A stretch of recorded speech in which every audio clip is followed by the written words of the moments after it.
पहला ब्रिज जब बना था तो कमेंट्स आ रहे थे कि इसमें गड्ढे ज़रूर पड़ेंगे, बारिश आने दो फिर देखेंगे क्या होता है उसका। अभी तक तो नहीं पड़े हैं। ब्रिज आपके सामने है, आप देख लीजिए उसमें। इसमें भी नहीं पड़ेंगे। Absolutely not, there is not a single pot whole.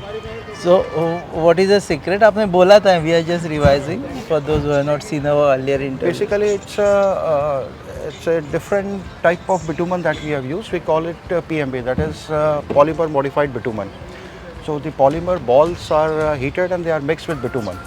So that's the one point, and of course the quality control while laying, while mixing all the things, the material, everything.